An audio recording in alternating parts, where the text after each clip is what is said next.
União Soviética, 1944. O Exército Vermelho acaba de libertar dos nazis os seus territórios ocupados.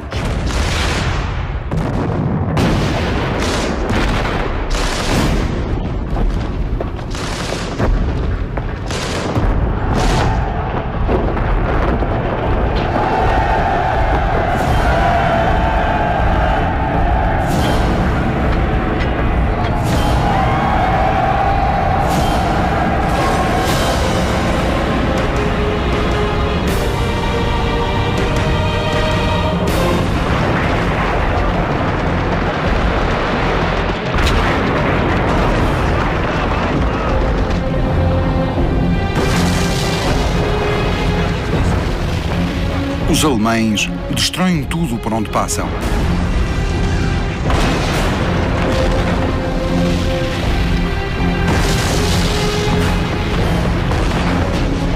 Verão de 1944. Hitler, no seu quartel-general do leste, o Covil do Lobo, recusa-se a admitir a derrota. Continua a acreditar na vitória. Embora os aliados britânicos e americanos tenham conseguido desembarcar na Normandia, a segunda frente que Stalin exigira. Os soviéticos preparam-se para invadir a Alemanha.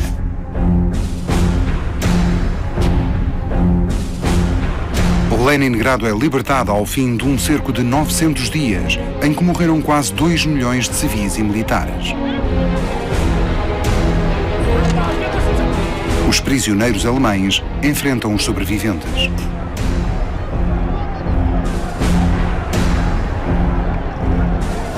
Mas as reações diferem de lugar para lugar. 17 de julho de 1944. 57 mil prisioneiros desfilam em Moscovo. O jovem Romanchenko encontra-se no meio da multidão. Ele relembra: vimos os alemães de perto. O mais surpreendente era o silêncio. Não dissemos uma palavra, e eles também não. Gamina Buravleva evoca: vi pessoas a chorar. Ouvi uma anciã na multidão dizer: meu Deus, são tal qual os nossos pobres meninos.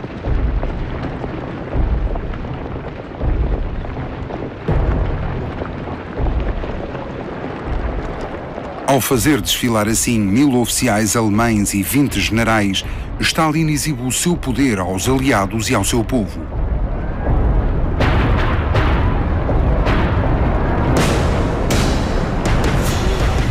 Desejará Stalin tornar-se senhor do mundo?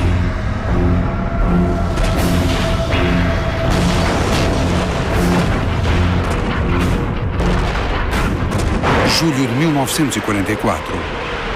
Os órgãos de Stalin esmagam as defesas alemãs. A mobilidade do Exército Vermelho é assombrosa. Os americanos deram a Stalin o apoio financeiro e as matérias-primas necessárias para construir 55 mil tanques T-34, uma das mais eficazes máquinas de guerra no ativo. Além de centenas de milhares de caminhões, jipes e blindados.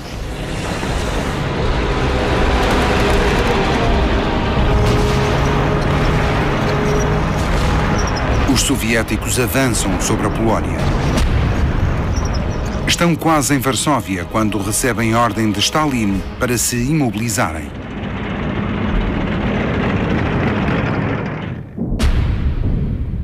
Varsóvia, 1 de agosto de 1944. O movimento polaco de resistência ergue-se contra os alemães para libertar a cidade antes do Exército Vermelho lá chegar. Querem evitar que ela caia sob o domínio soviético. Em 1939, Stalin já retalhara a Polónia com o aliado da altura, Adolf Hitler. Em Katyn, Stalin ordenara a execução de 20 mil oficiais polacos capturados. Pretendia livrar-se de todas as elites hostis.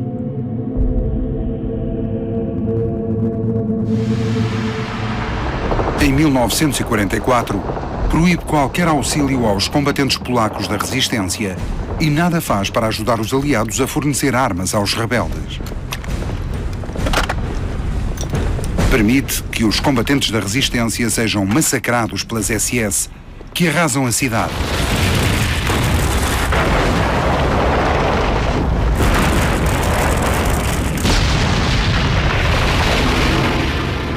O Marshal Yukov escreve nas suas memórias: Stalin disse-me que não podíamos partilhar a nossa fronteira com uma Polónia burguesa.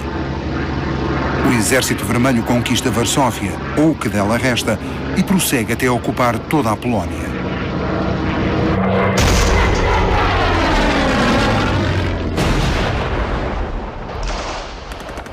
Ao atravessar o país, as tropas soviéticas descobrem o verdadeiro horror nazi: o campo de extermínio de judeus de Majdanek. O autor russo Vassily Grossman, na altura correspondente de guerra, assiste à libertação do campo. A primeira coisa que faz é procurar a mãe, de quem não tem notícias desde junho de 1941. Os poucos sobreviventes não lhe dão muitas esperanças. As cinzas da mãe foram provavelmente usadas para adubar as hortas das SS. Grossman descobre o verdadeiro alcance da barbárie nazi: Belzec, Sobibor e Treblinka. No seu artigo O Inferno de Treblinka, Grossman conta ao mundo como é que as SS chacinaram judeus quando o Exército Vermelho já se aproximava. Grossman escreve: conseguiremos encontrar dentro de nós força para imaginar o que as pessoas nestas câmaras sentiram, de tal modo apinhadas que os ossos se rachavam. Que imagens desfilariam diante dos olhos vidrados de gente moribunda? Imagens da infância, de dias felizes. A consciência extingue-se. É o derradeiro instante de agonia.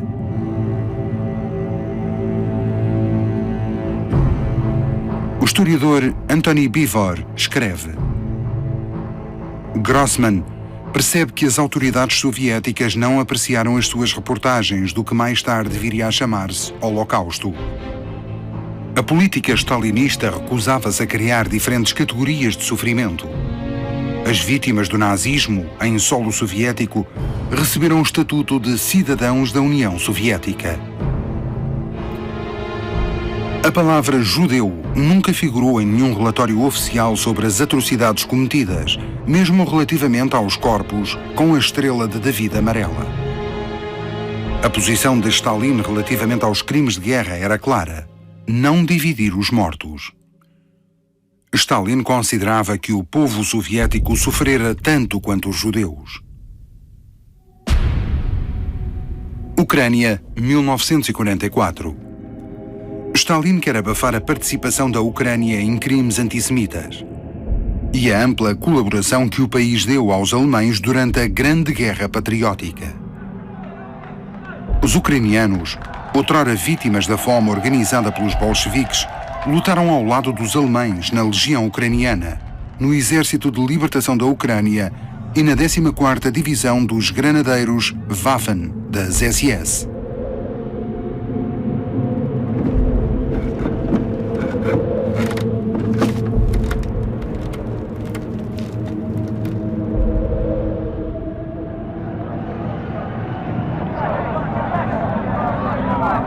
A purificação foi gerida por um ucraniano, Nikita Khrushchev, que nunca recuou antes de infligir o terror, nem nunca hesitou na sua dedicação a Stalin. Khrushchev queixa-se do regresso dos judeus que por milagre sobreviveram. As suas casas estão agora ocupadas por ucranianos. Resmunga Khrushchev: todos estes Abramoviches invadem as minhas terras que nem um bando de corvos. Será Stalin antissemita? Acima de tudo, é um político. A sua atitude não é clara e muda conforme o tempo e as circunstâncias. Não hesita em enviar a mulher de Molotov para o Gulag, junto com outros membros do Comitê Antifascista Judaico, criado em 1942 com o intuito de influenciar a opinião pública internacional. Stalin atormenta os médicos judeus com demasiadas ligações a países estrangeiros. Mas mantém sempre um a seu lado, Lazar Kaganovich, cuja alcunha é o último judeu de Stalin. O antissemitismo de Stalin adivinha uma mistura de preconceitos antigos, nacionalismo e desconfiança em relação a uma população sem Estado. Em Yalta, Stalin diz a Roosevelt: os judeus são especuladores e parasitas. 15 anos antes, em 1929, Stalin funda no extremo oriente da URSS o Birobidzhan, o Oblast Autónomo Judaico. A língua oficial da região é o Yiddish, preferido ao hebraico, considerado demasiado religioso. Aparentando a intenção de repovoar esta região hostil e promover a agricultura, essa deslocação é, na verdade, uma forma de deportação.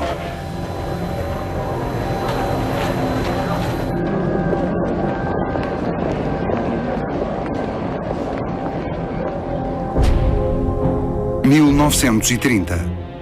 Stalin governa, mas mal consegue dominar todo o país.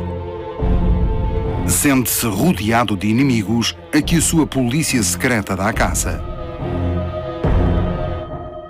Nada pode atrapalhar esta utopia. A transformação da Rússia numa horta gigantesca, povoada de camponeses, agora trabalhadores da terra. Não haverá mais latifúndios ancestrais. A população agrícola há de viver em comunidades, os kolkhozes. O povo produzirá milhões de toneladas de trigo que o Estado venderá para poder fabricar tratores, tanques e aviões. E desta forma a União Soviética recupera o seu atraso de 100 anos em apenas 5. Este é o primeiro dos seus planos quinquenais. Mas Stalin vê-se imediatamente confrontado pela resistência dos camponeses. Recusam-se a ficar sem as terras, rejeitam a coletivização. Stalin pôs-lhes uma alcunha, Kulak, que significa especulador ou explorador. Ele próprio define especificamente o termo. Kulak é todo agricultor que recorra a trabalho assalariado, que possua moinho, fábrica de laticínios, desidratador de batatas, equipamento mecânico agrícola com motor ou gado. Uma definição tão vaga que abre a porta a acusações falsas, ajustes de contas e violações. A polícia cai em cima dos que tentam esconder reservas de cereais.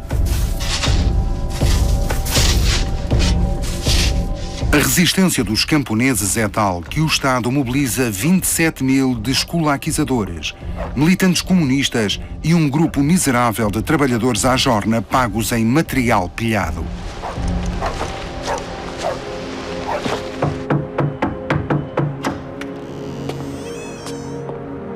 A polícia de Stalin relata: retiramos as roupas de inverno dos camponeses, roupa interior quente.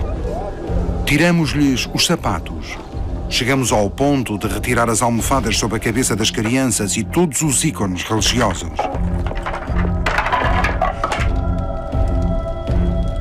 Stalin pretende arrastar toda a população para uma cruzada contra os camponeses e incentiva a delação. Filmes de propaganda projetados nos cinemas mostram uma rapariga da Crimeia, Olga Balikina, famosa por acusar o próprio pai de roubar trigo ao kolkhoz a que pertencia. Felicitada pelo partido, Olga é aplaudida pela Juventude Soviética, fundada por Lenin. Os pioneiros, dos 9 aos 14 anos, e os komsomols, dos 15 aos 18. Declara Olga orgulhosamente: só me portei como todos os pioneiros se deviam portar. Faz a saudação dos pioneiros e recita: Stalin, estás acima dos corpos celestes. Stalin, brilhas mais do que o sol. Em todas as aldeias se erguem estátuas em honra de Pavel Morozov, o herói pioneiro da União Soviética número 001.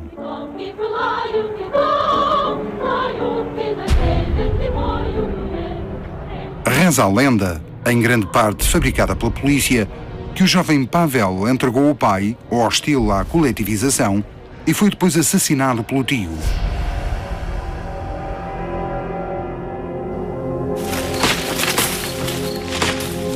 Foram enviados 2 milhões de camponeses para a Sibéria, com o fim de prepararem o solo. Outros 300 mil foram enviados para os gulags e outros 300 mil foram executados.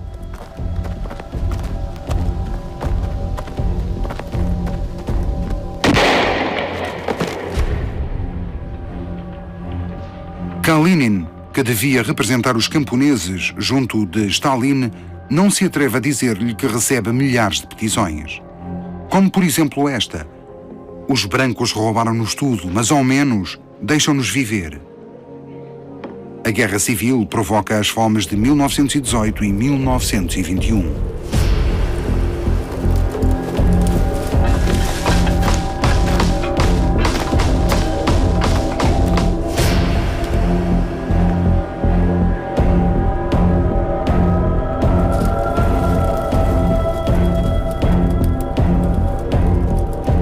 A fome do começo dos anos 30 em diante, organizada por Stalin, é a mais arrasadora de todas, sobretudo na Ucrânia. Morrem de fome 5 milhões de seres humanos. A doutora Margarita Pogrebitskaya relembra: pusemos à fome o nome Holodomor, palavra ucraniana que significa extermínio pela fome. Tiraram tudo a esta gente, até à última migalha. Uma mãe matou um filho à machadada para o cozinhar e alimentar os outros, e ninguém fez perguntas.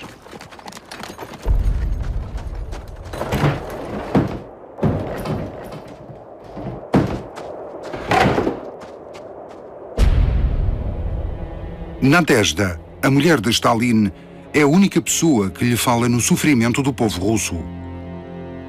Hoje em dia estão pouco tempo juntos. Ela voltou a estudar em Moscovo.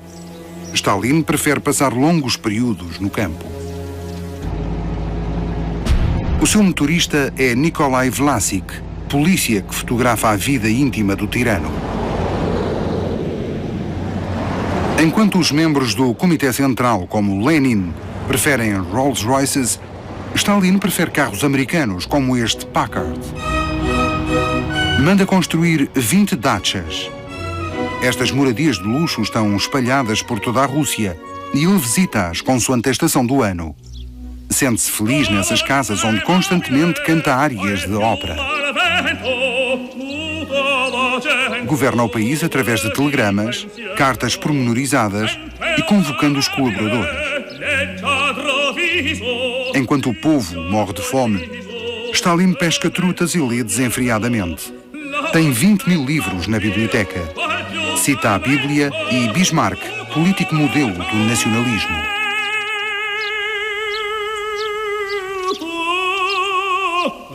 Engana a mulher com a cabeleireira que o barbeia todas as manhãs.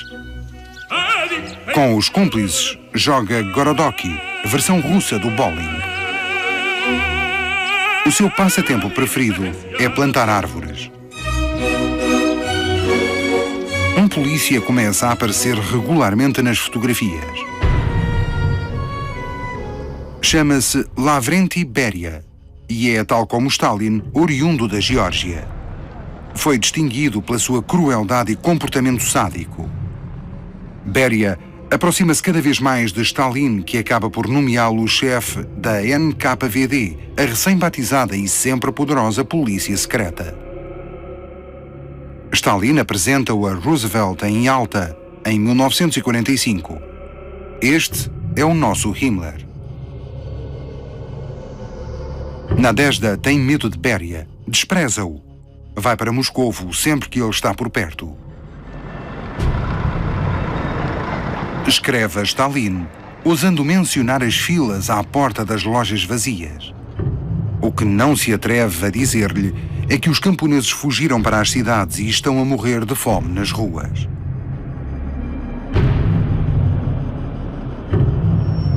Nadezhda, mulher de bom coração e ideais firmes, já não reconhece o homem que costumava tratar por revolucionário e indómito, o homem novo. Acusa-o. Verdugo, foi no que tu te tornaste. A 7 de novembro de 1932, Nadezhda marcha com estudantes da Academia Industrial de Moscovo nas comemorações do 15º aniversário da Revolução.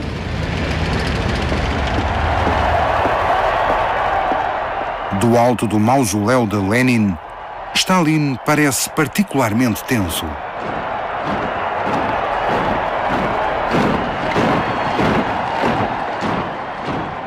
Logo a seguir ao exército, a polícia ocupa um lugar de destaque.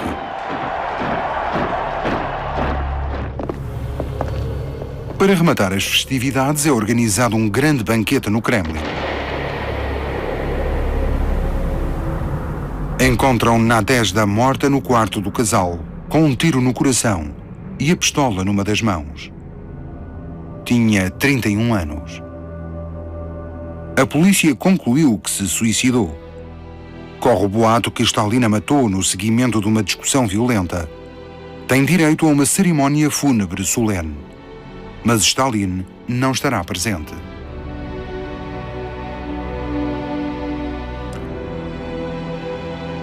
O suicídio de Nadezhda é apresentado publicamente como morte por apendicite aguda.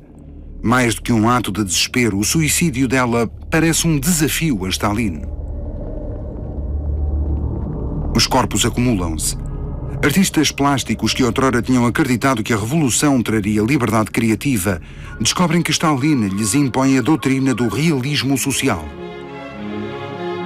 Todos os artistas, pintores, músicos, poetas, escritores, a quem o ditador chama engenheiros da alma, têm de exaltar o trabalho, a família, a mãe-pátria e, acima de tudo, a glória de Stalin.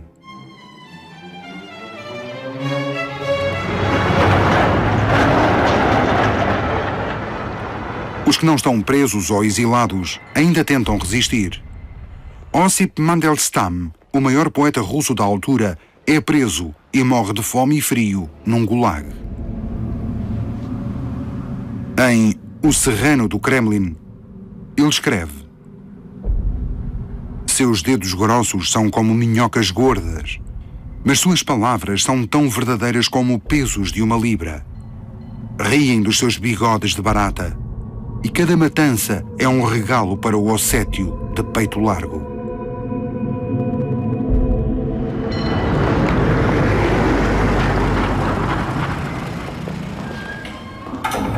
Os apartamentos comunitários confiscados à burguesia estão apinhados, com uma família por divisão.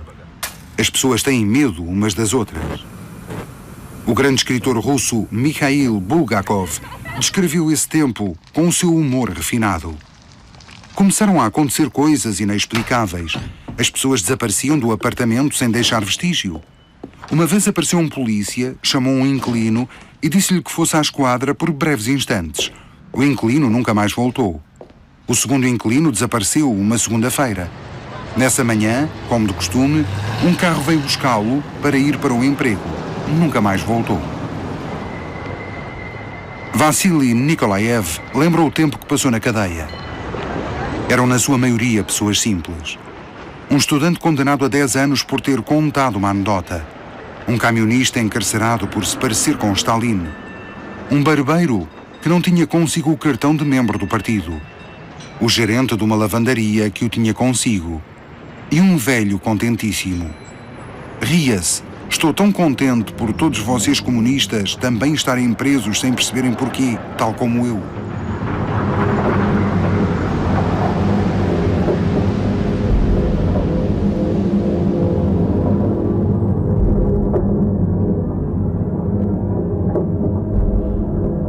Em toda a União Soviética, os comboios de prisioneiros para os gulags nunca andaram tão cheios. Marina Isaitchik lembra-se. Havia um buraco no chão e um balde atrás de um lençol para as necessidades. A viagem demorava 7 dias. Dormíamos no chão. Largavam-nos no meio da taiga.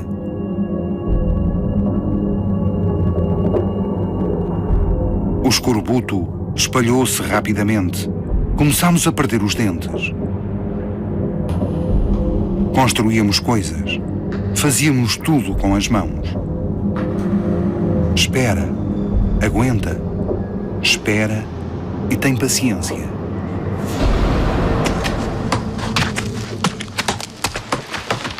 As centenas de gulags, oficialmente campos de trabalho corretivo, tornaram-se uma gigantesca fonte de trabalho escravo para os projetos megalómanos de Stalin. Como, por exemplo, o Belomor-Canal, o canal que liga o Báltico ao Mar Branco, em 1932. 300 quilómetros escavados à mão através de montanhas de granito. Ao som de orquestras de deportados.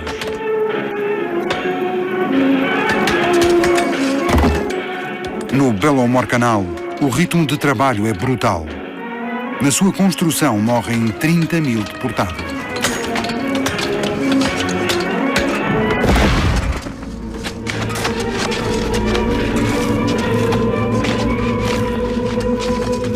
Louis Aragon, membro do Partido Comunista Francês, escreve: aplaudo este princípio de reciclagem humana, esta ciência prodigiosa de reeducação do homem.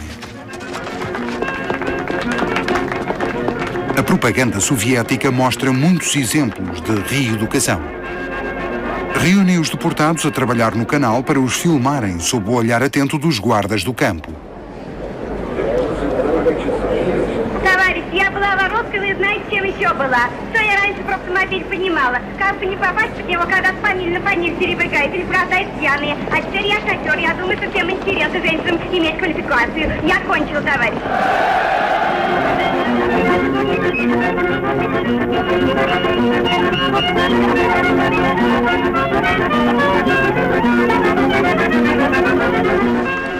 Para acelerar ainda mais a obra, Yagoda, o chefe da polícia secreta, obriga engenheiros deportados a reduzir a profundidade do canal, o que irá limitar a sua navegabilidade.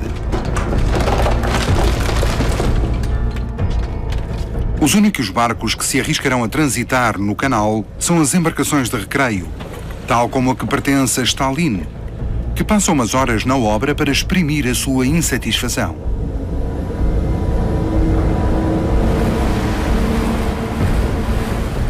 Posteriormente resolve construir um canal melhor, com a sua força laboral infinita. Mas primeiro tem de concluir outros projetos grandiosos, como a barragem de Dneprostoy ou a siderurgia de Magnitogorsk.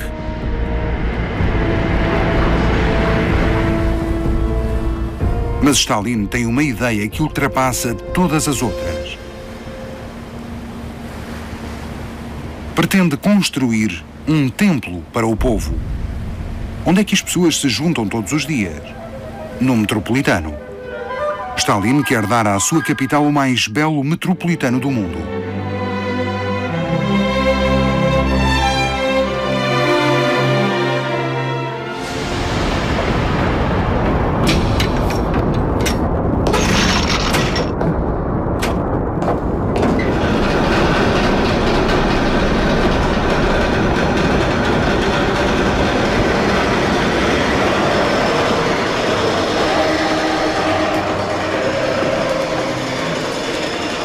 O realismo socialista também se aplica aos cineastas soviéticos. O gestor do estaleiro é Lazar Kaganovich, que afirma: o metropolitano de Moscovo faz parte da nossa luta por uma sociedade mais humana. O nosso metropolitano de Moscovo é precioso, e não apenas por ser de mármore.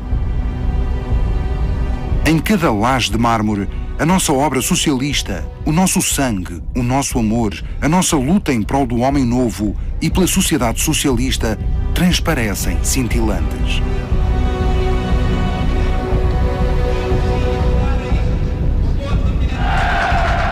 Foi Kaganovich quem inventou o termo stalinismo ao afirmar: continuamos a falar de Lenin e leninismo. embora Lenin nos tenha deixado há já bastante tempo. Viva o stalinismo! Segundo o historiador Simon Sebag Montefiore, Kaganovich considera Stalin o Robespierre da Rússia. O terror e os gulags são as atividades principais do Comitê Central. Encharcados em propaganda, os soviéticos estão de acordo. Vivem na pobreza, mas acalentam esperanças. Igor Poglasov relembra. Tínhamos os nossos rituais, os percursos de canoa, as noites em tendas, as canções em redor da fogueira. Como não acreditar no nosso sonho revolucionário? Os nossos filhos chamar-se-iam Outubro e as filhas Stalina.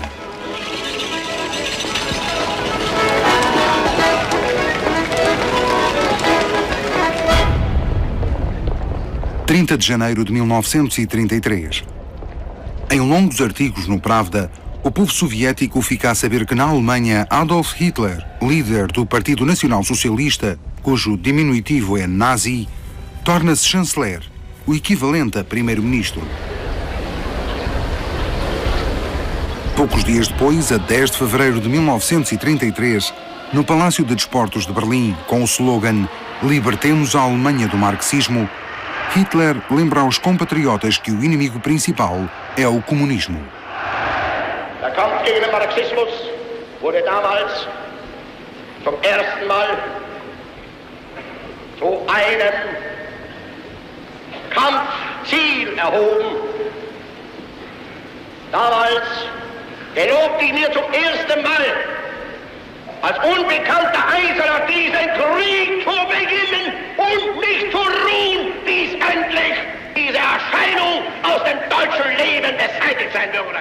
Em Moscou, Stalin já não pode ignorar a ameaça que Hitler representa. –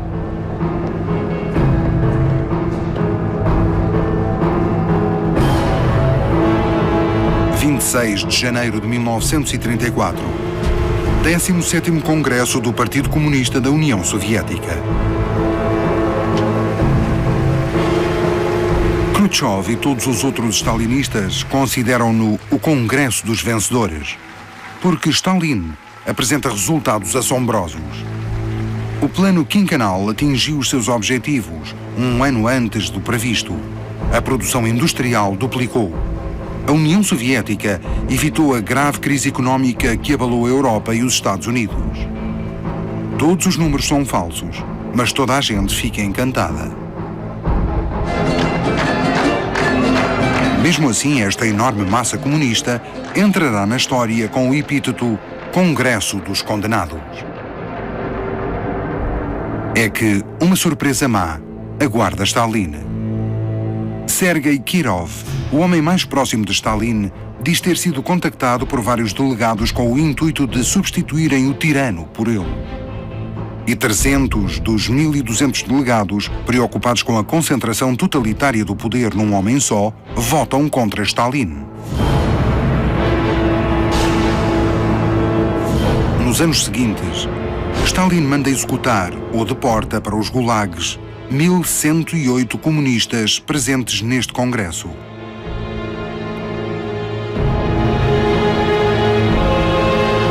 Em Berlim, Hitler também limpa o partido nazi. É a noite das facas longas.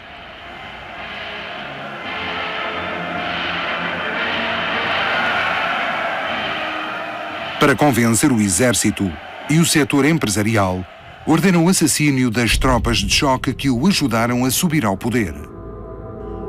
O poder de Moscovo fica impressionado com a violência do Führer e a celeridade das execuções. Stalin comenta aos mais próximos: viram o que está a acontecer na Alemanha? Aquele Hitler é um tipo destemido. É preciso competência. É assim que se tratam os adversários políticos. –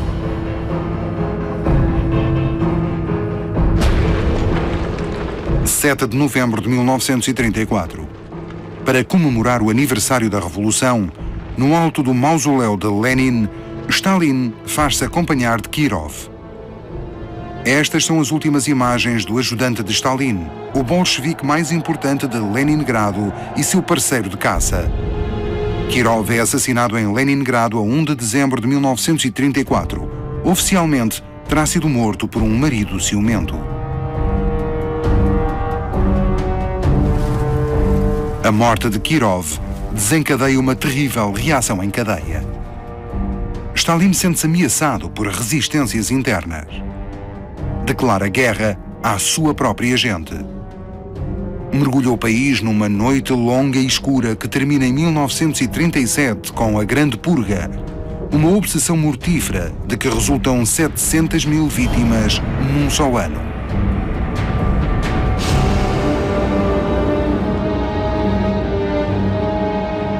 Stalin, que parece estar a rezar, aproveita esta tragédia para acusar os inimigos de estarem por detrás de uma gigantesca conspiração para o assassinar, a si e ao seu governo.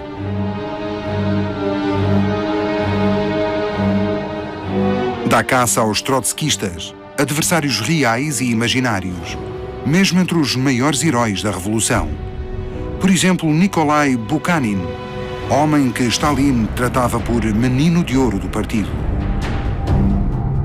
Stalin organiza julgamentos muito encenados que ficarão conhecidos na história por julgamentos de Moscovo.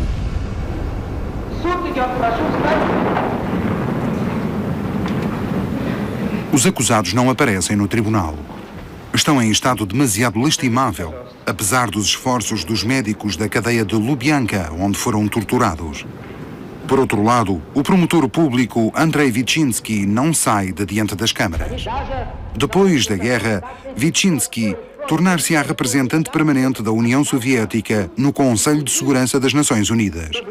Aqui os seus argumentos condizem na perfeição com os métodos stalinistas.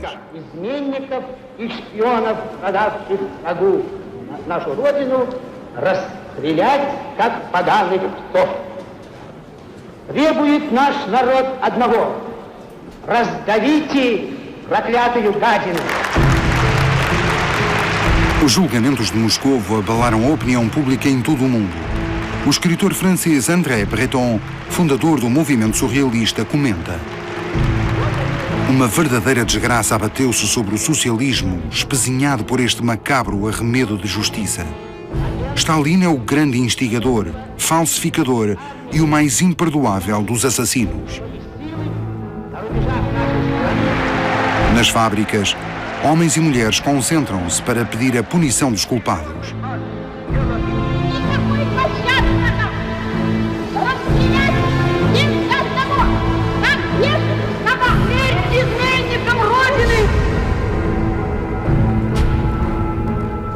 A 11 de março de 1938, os acusados são todos condenados à morte. Todos os que ajudaram Stalin a alcançar o poder: Bukharin, Kamenev, Zinoviev. 98 membros do Comitê Central do Partido Comunista. Os homens encarregados da polícia, incluindo o chefe Yagoda. E a maior parte do alto comando do Exército Vermelho, conduzido pelo Marshal Tukhachevsky. Bukharin escreve a Stalin: Koba, o que se ganha com a minha morte? Kamenev pergunta a Stalin, que ele tinha salvado 20 anos antes: sabes o que é a gratidão? Ao que Stalin respondeu: uma doença de que sofrem os cães.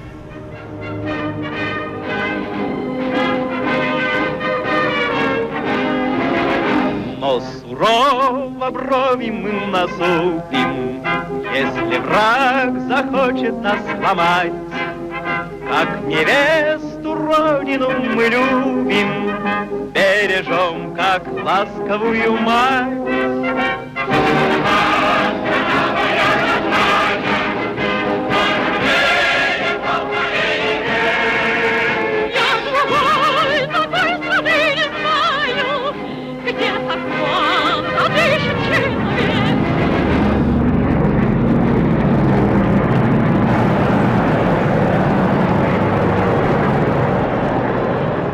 Nina Poglazova, uma moscovita, explica: vivemos num mundo soviético em que o jogo só tem uma regra. Todos cumprem essa regra. Ele está na varanda e mente. Toda a gente aplaude. Mas toda a gente sabe que mente. E ele sabe que nós sabemos, mas continua a debitar mentiras e fica todo contente porque toda a gente o aplaude.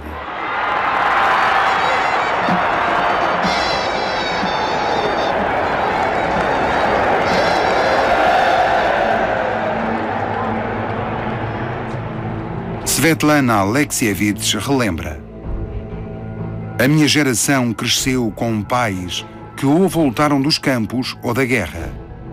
Violência era só do que nos falavam.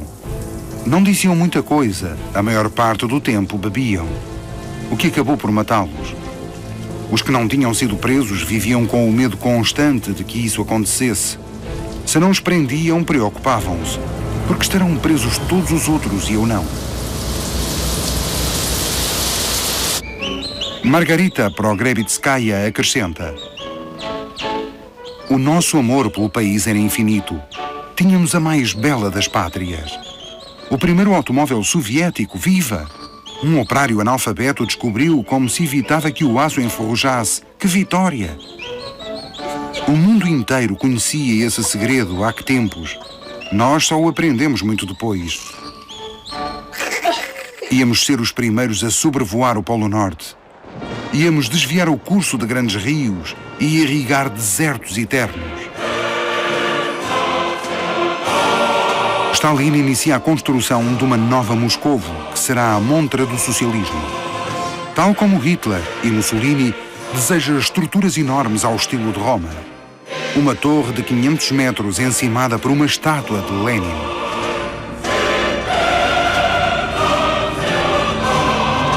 Começa por destruir o coração histórico e religioso da cidade. Façamos tábua rasa do passado.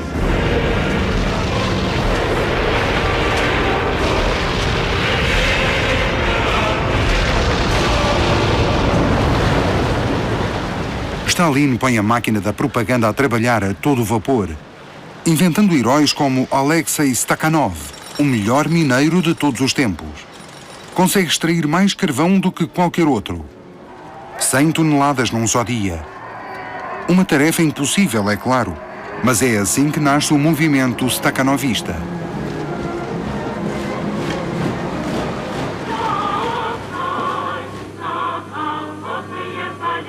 A jovem Maria Demetchenko, da Ucrânia, é outro exemplo.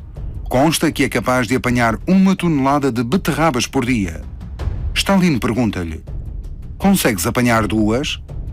E ela responde: claro, consigo fazer ainda melhor do que isso, camarada Stalin. A jovem Tajik Mamelakat Nakangova é outra heroína do regime. Colheu uma montanha de algodão ao mesmo tempo que aprendeu a ler. Stalin põe vestes tajiques tradicionais para incentivar os povos da Ásia Central a também ultrapassarem as expectativas.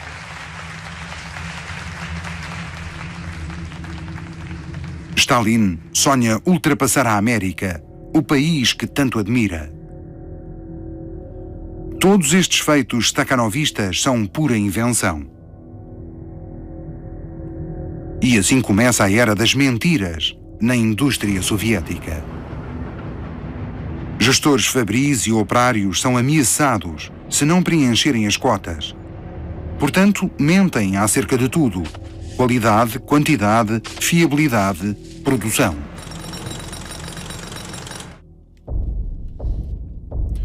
O derradeiro ato de terror ocorre na cidade do México em 1940. Trotsky pensa que está finalmente a salvo. Incansável, continua a escrever livros em que critica o stalinismo.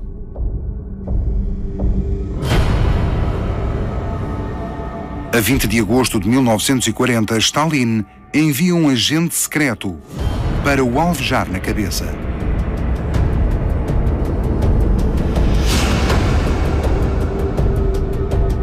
Mas como sublinhou o historiador Boris Suvarin, Trotsky é parcialmente responsável pelo stalinismo. Escreve Suvarin: Trotsky contribuiu para a criação, juntamente com Lenin, do perigoso mito da ditadura do proletariado. Com total desprezo pelos verdadeiros ideais de Marx, sempre invocados à direita e à esquerda, demonstraram uma negligência que proporcionou a Stalin todas as ferramentas de que precisava para alcançar o poder absoluto.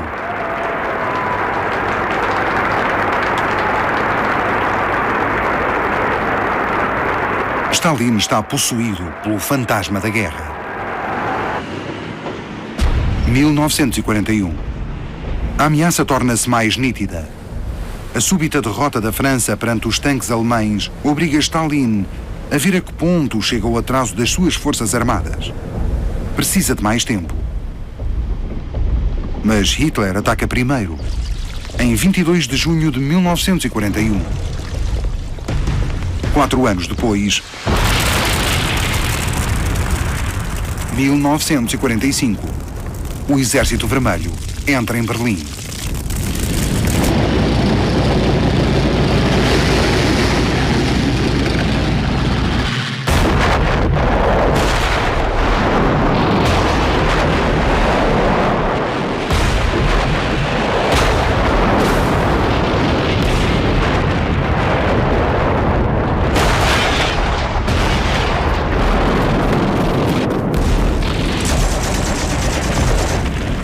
A jovem Aglaya Nesteruk é operador de rádio com a patente de sargento e relembra: a nossa pátria tinha sido libertada. Agora morríamos por um país estrangeiro. Disseram-nos que havia que destruir o inimigo. Mesmo que todos o compreendessem, morrer é muito triste. Iríamos finalmente saber como era a sua terra, como eram as suas casas. A primeira coisa que nos surpreendeu foi a qualidade das estradas, o tamanho das explorações agrícolas, as cortinas bonitas, as toalhas brancas, a porcelana cara. Porque tinham tido necessidade de entrar na guerra se viviam tão bem? Na nossa terra, demasiadas pessoas moravam em cabanas de adobe. Passávamos dias sem comer nem beber, dormíamos no feno. Ao passo que na Alemanha encontramos café ainda quente e lençóis lavados. Os russos também encontraram pessoas que se tinham suicidado, com medo de retaliações e de serem violadas.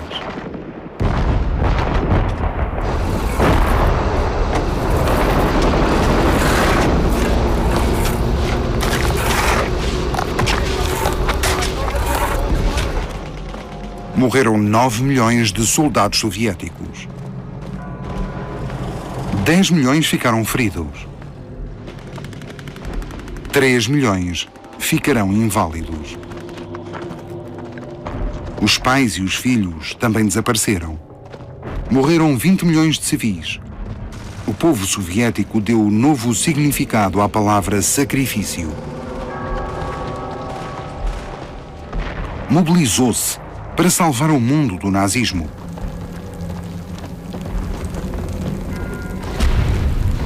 A 30 de abril de 1945, Hitler suicida-se no bunker onde se refugiara. É responsável pela morte de 70 milhões de pessoas.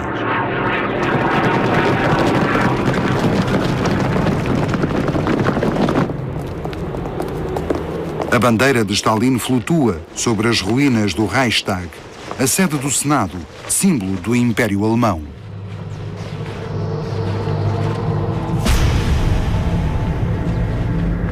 A 8 de maio de 1945, a Alemanha nazi rende-se. O povo soviético ganhou a guerra. Mas aos olhos do mundo, o verdadeiro vencedor é Stalin. – 12 de agosto de 1945. Na Praça Vermelha, em Moscovo, Stalin organiza um enorme desfile desportivo. Vários milhares de atletas vieram de todos os pontos da União Soviética. São sobretudo mulheres, pois os homens morreram.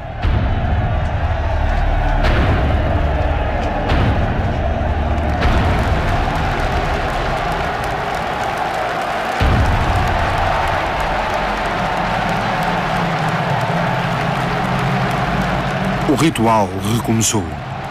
Os dignitários do regime sobem ao túmulo de Lenin, desta feita acompanhados por um estrangeiro, honra raramente concedida. O convidado é o general americano Dwight Eisenhower, comandante em chefe dos aliados e organizador do desembarque na Normandia. Stalin põe o que resta da juventude a desfilar durante 5 horas para deslumbrar Eisenhower e impressionar a América que, não tarda, se tornará o inimigo imperialista.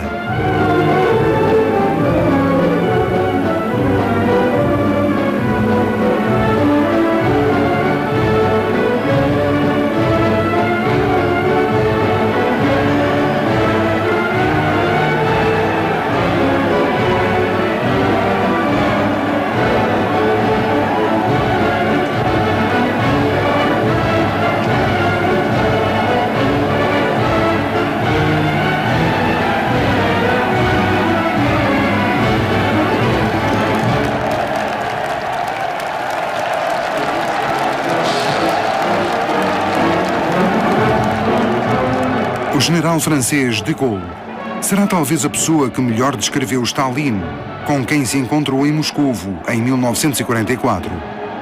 No seu Memórias de Guerra, ele escreve: Stalin estava possuído pela sede de poder, corrompido por uma vida a conspirar, a disfarçar as suas feições e o âmago de si mesmo, a colher nos livros ilusões de piedade, sinceridade. Vendo em cada homem um obstáculo ou um perigo, tudo ele era estratégia, suspeita e teimosia. A revolução, o partido, o Estado e a guerra tinham-lhe proporcionado a ocasião e os meios para dominar.